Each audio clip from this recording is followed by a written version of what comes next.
So I just got home, and this is after I did do a Facebook Live, but I'm not sure if the sound was audible or not. PVO met me this morning. So yesterday, I went to talk to the PVO to try and get some information on who I could talk to that has, some kind of authority to make change. Because I'm really bothered by the fact that, a couple people with a vendetta against a person or a place can start a movement that results in all this drama and everything that's been going on Facebook.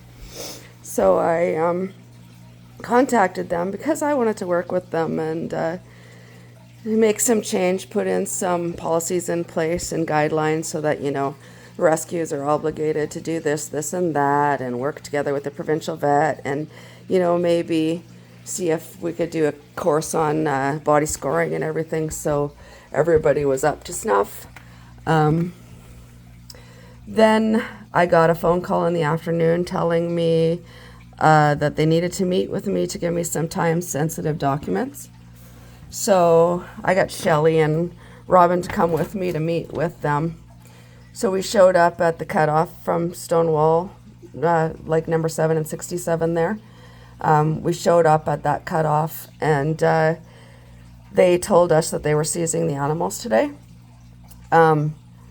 which took me by surprise, obviously, because the provincial vet has had recommendations for us in the past always, and it's been things like there's emaciated horses on the property, which obviously we know. We're a rescue. We don't shy away from taking emaciated horses, old horses, any horses that need our help. We don't shy away from it. Things like they need more bedding, general unsanitary conditions, all kinds of things like that, but nothing really telling us they needed more shelter, more food, more water. At one point they did tell us we needed more water troughs, which we doubled. Point being, we've taken everything that they've asked of us, and we've incorporated it. Anything that we haven't incorporated yet was underway. And what I mean by that is one of the complaints against us was better herd management. So currently right now we have 8 different enclosures that we keep the animals in. So different fencing, like different pens to keep the animals in. And so we had plans to build, I believe it's about 16 more this year. So all of that stuff was underway. We had received a grant to help build a barn, and we were working on another grant to help us take care of the animals.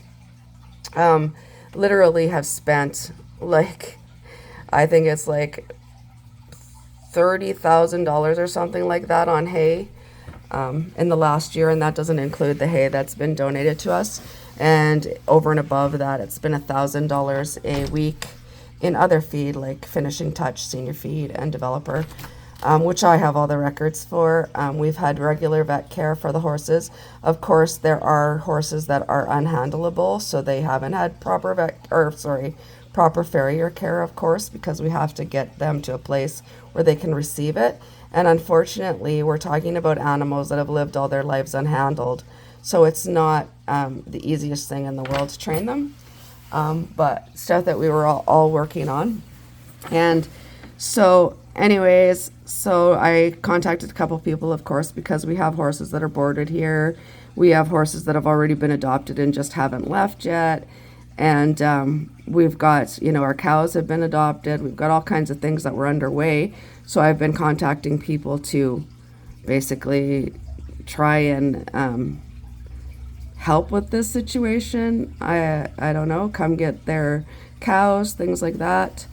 And so I'm not entirely sure what's going to happen. They did go to court, and they got a court order to seize animals from here, which all the animals from here except for my 2 cats and 2 dogs, I guess, because they don't deserve their care or their standard of care. But anyways, this has become bigger than just the Barefoot Ranch now. This is now like a civil rights thing, because if they can take animals from here, and I am going to take a walk around the property, and I am going to show you the kind of facilities everyone is living in. Of course, it's muddy.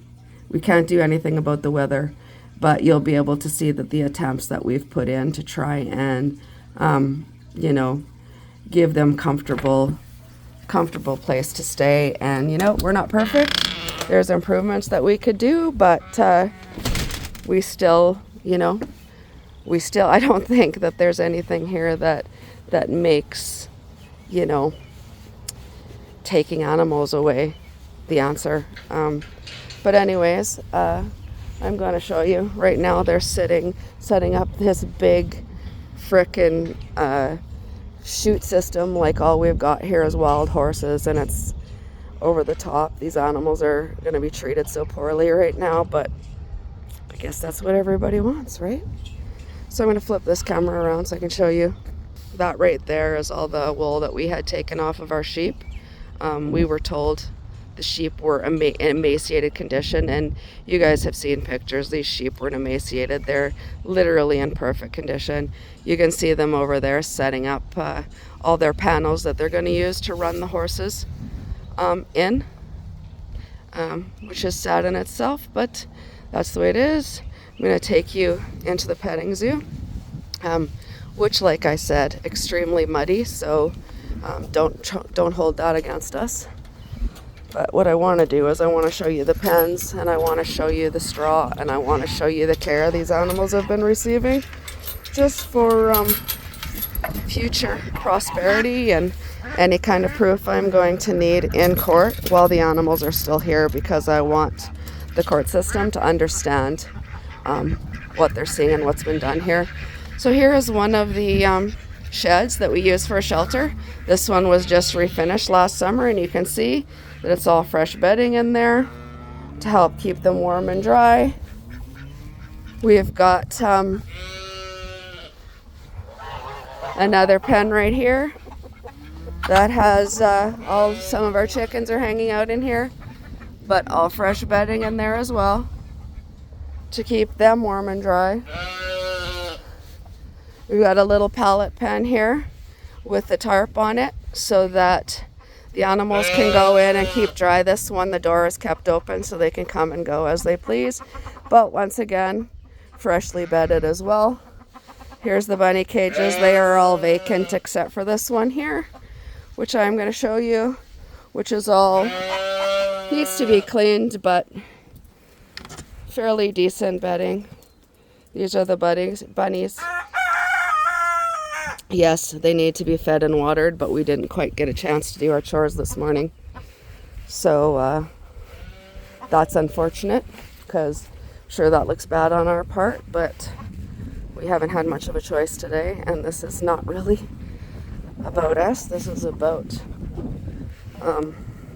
human rights, and I imagine this is going to be quite the thing. This is our chicken coop. And you can see wood shavings in there. There's our, it smells good. It actually smells like wood shavings in here. We've got the roosts up there. And we've got the nesting boxes here. Rooster, little buddy, came to say hey. They also have free access to go in and out of here as they please. They've got their little door and their little ramp. So most of the chickens and the birds are pretty much free run. They run about as they can. This here is Cinder. That's one of our sheep that they said was emaciated. But yeah, she's not the tamest girl. But now she's been sheared, and you can see these sheep are not emaciated. They are in quite good shape. Our cow is fat. That's a Jersey cow, so they are quite hippie, but she's in perfect condition as well. These guys are keeping dry in this shed. Hey, babies. So this one you can see too, all fresh straw and bedding for them. We did try to get a skid steer out here to clean up the pens, but it was too wet, so we're waiting for it to dry up a little bit so we can get in here and actually clean them out better. There is that little old truck there, has a topper on it, so that was a shelter as well. So yeah, yes, obviously mud, water, all kinds of things. But you know what? That's just something that's part of nature and how things go. Not much we can do about that, right? So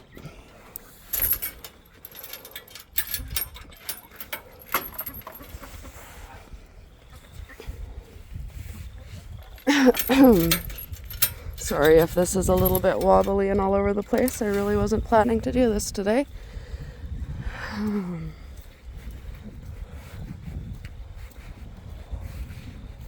So yes, it's a mess.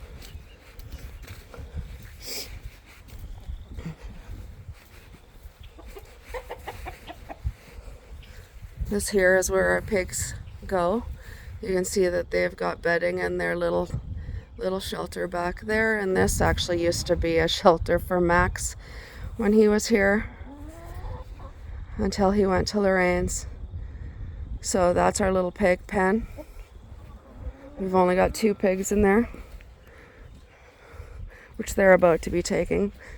By the way, the pigs, so our pigs used to escape all the time when we had more of them. And now that we've only got 2 here, they don't escape. But Gramps did get hit by a car one of the times when he escaped. And the provincial vet actually told me to put him down. And I got our vet out here who said, you know, dogs can live with 3 legs. Why not a pig? So we nursed our pig back to health, and his leg healed, and he does great. His name is Gramps. He's fabulous, and he rolls over for belly rubs and all kinds of things. But if it wasn't for us and our vet, that pig would have been put to sleep. So that's pretty sad. So this here that I've just gone into, this is our small pasture. There's several water troughs here to ensure that they've got water. It's pretty muddy here, so we've tried to keep the horses out of this muddy area. It's all fenced off there. This one isn't, but we have started feeding them in a different spot to keep them out of this mud.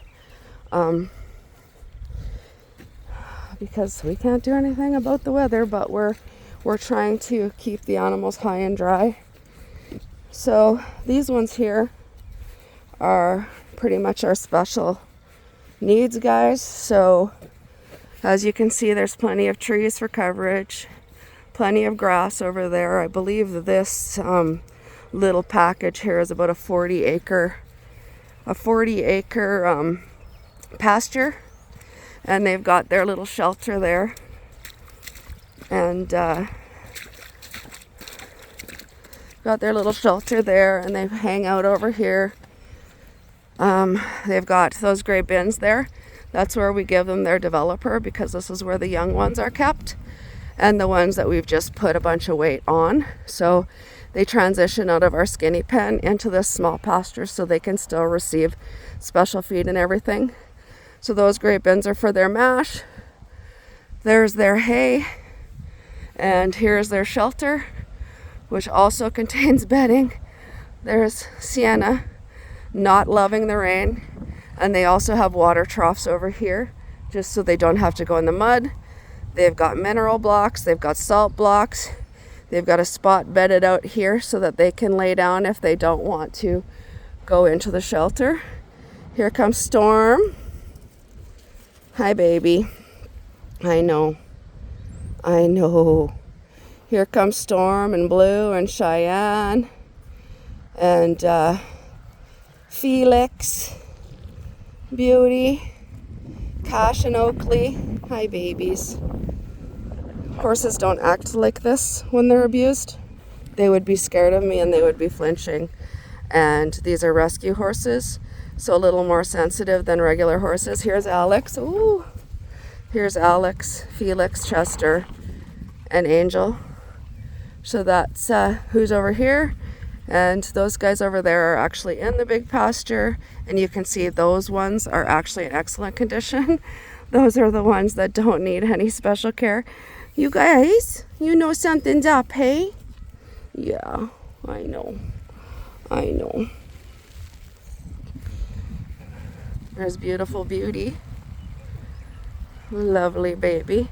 So her hooves are like that because she was foundered in all 4 feet. We actually just had our vet take x-rays of her so we could, so Robin could trim her properly. We haven't actually seen the x-rays yet, but that's what was going on with her. I know, love bug. We've got Azzy there in his own pen because he can be a little bit of a jerk. And this here that you're about to see is our corral, which is our skinny pen. So these horses here are the skinniest horses at the ranch. They're in here so that we can feed them their mash and their hay and their alfalfa, and they won't be harassed by all the other horses. This is Casanova. Hi, buddy. This guy here was left out on a pasture by himself for 2 years. We brought him in, and yes, he did get strangles and recovered from that, and now we're putting weight on him. This is Jenny. Y'all have seen some pretty horrific pictures of her, but as you can see, she's doing quite well, gained weight, and she's eating her alfalfa. There is some question about whether she's got Cushing's disease or not because of the loss of top line and the extra fur here. We were actually just working with a company about doing some testing on them to see if they do have Cushing's disease. This is Chase. He's a border horse, also quite thin but starting to put on weight. This is Mr. Twister, our problem child who gains and loses weight so very quickly. In here we've got that's CJ right there. Queen in the back. As you can see, these guys are super skinny, and these are the ones that need the most care. So they were freshly bedded last night. Like I said, we didn't get our chance to do our chores today because of all this drama.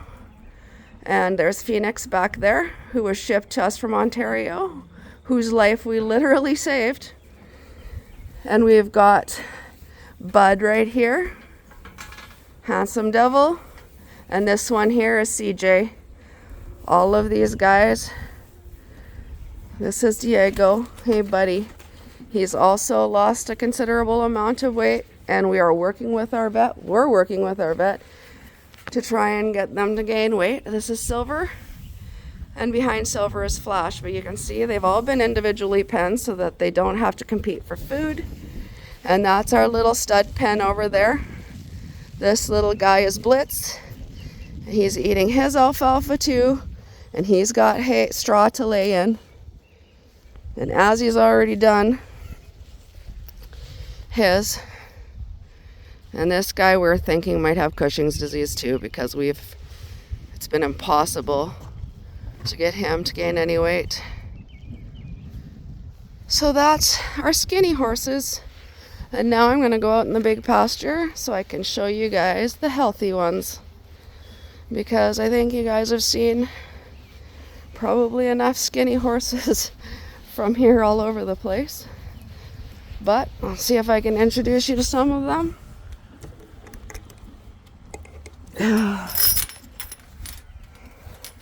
That guy here, that's Apollo. He's got a sarcoma on his neck there, but he does all right. Apparently sarcomas become pretty angry if you mess with them, so we just leave it alone. That's Freya. That's Jenny's daughter. Super healthy. When we first went to pick her up, this girl had never been handled, never had a halter on, and now she's learning to trust people. Still needs more work because she needs to get her hooves done and everything like that. That's Dynamo, purchased from auction last year, put on some nice weight, and he's actually starting to get a top line and starting to get a butt. And he is still terrified of people, but starting to come around a little bit. That man over there is Loki. He is actually Freya's dad, and he came with Jenny and Freya. He's in pretty good shape as well. Out there we've got Tina, Rockstar, Romeo, this little buddy here. Hi, baby. Hi, baby. I know. I know, bud. There's Chico. He's a little mini mule. So right there, that's Tina from right to left. Tina, Rockstar, and Romeo. Rockstar and Romeo were actually the first rescues at the ranch several years ago. And this is Buddy. This is actually my son's horse. His 12th birthday present that he's about to lose. Hey, bud. It's funny. It's funny, like the horses that have been here the longest are in the best condition. I don't know how that works. Hey, baby. I know. This is Romeo. Good boy. There we got Quincy. Probably the last horse my father ever purchased before he passed. There's Baisel, also my son's horse. This is Oscar, the handsome donkey. Yeah, you're a good boy. He wouldn't have anything to do with people when he first came here either. Hi, Quince.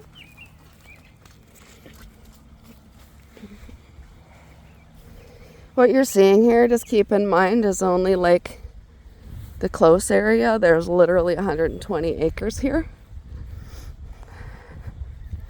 This is Chrome. Everybody's handsome. This guy's actually been adopted by Tamsin, as I'm sure most of you know. He didn't trust people at all. He's been horribly abused and beat and left in a hot trailer for 12 hours until somebody saved him and brought him to us. He's actually gotten in really good with the main herd. So I'm going to take you over here to these guys. You know, nobody's saying that there's not thin horses here, but I can tell you that me and the dedicated volunteers here have put in so much time and money and effort and blood and sweat and tears to fatten these guys up and to care for these guys and all the animals in the petting zoo that I assure you there is no one in this world that will put in more effort for them. And the people that are responsible for this, I hope they're proud of themselves, because they've really hurt these guys. And it's a real shame. It's a real shame that in this country, in this day and age, people are able to do that. So these are our, what I call our easy keepers. We've got some that are, you know, underweight and need to gain a few pounds, but nothing dire in any way. So that's why they're out here. They've got their hay. This is the stuff that they have all the time, but they're also thrown alfalfa twice a day to help them pack on the pounds. These guys are the thoroughbreds from Alberta. These two over here too. That's little Charlie. He's a little mule. Over here is Titan. He's looking fantastic. And Domino was looking great. And here's these three horses here are actually horses from a native gentleman that is boarding here. That is Penny, Princess, and Queen. Look at Domino. He's such a handsome boy. Out here we've got Sassy and Rowdy. And we've got the cows here that also are adopted, so I'm not sure how that's going to work. But you can see, like, there's property and grass and trees as far as the eye can see here. So, like I said, not perfect, but definitely not taking your animals away. Problems, right? I did speak with our vet last night, who told us that he was willing to help us do whatever we needed to make sure that the horses were healthy. Hi, Princess. when I went to go pick up her, she wouldn't have, well, she tried to turn her butt on me and kick me actually, but they were pretty wild and didn't want much to do with people. And they've come around a lot too. So I'm gonna walk over here and talk about some of the future plans that were underway. I don't really know where things sit right now, but we're gonna have to get a lawyer and we're gonna have to fight it. So I don't know what the future holds, but these animals are important and we're not done fighting for them. And you guys should be appalled that the government of Manitoba is allowed to do this whenever they want, and you have no opportunity to defend yourself, all because a couple girls decided they didn't like us. That's crazy. So they're having a little bit of trouble catching Princess, which is kind of funny. But whatever. This is what they wanted, so this is what they got. So what we're about to see here, this is our pony pasture.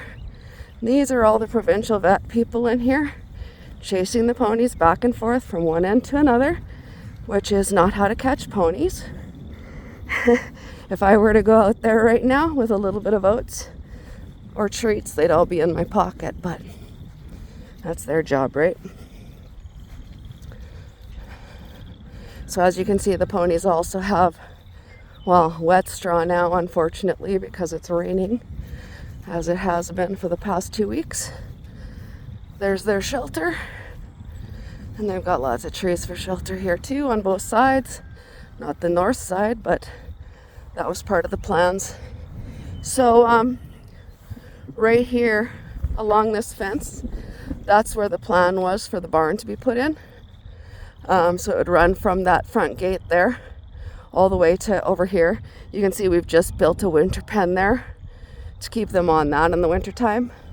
And then we were planning on putting paddocks all the way from this fence line here all the way down to the end, which is about a quarter of a mile away. So there would have been 8 paddocks here all the way to the end, so that if we did need to quarantine, we would be able to put them in every second paddock, or we'd be able to also separate any aggressive or horses that were in need of, separation because they were being picked on.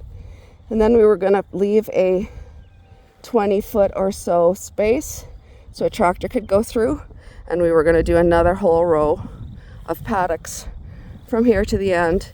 So we would have had 16 brand new paddocks and a barn here, hopefully by the end of 2024.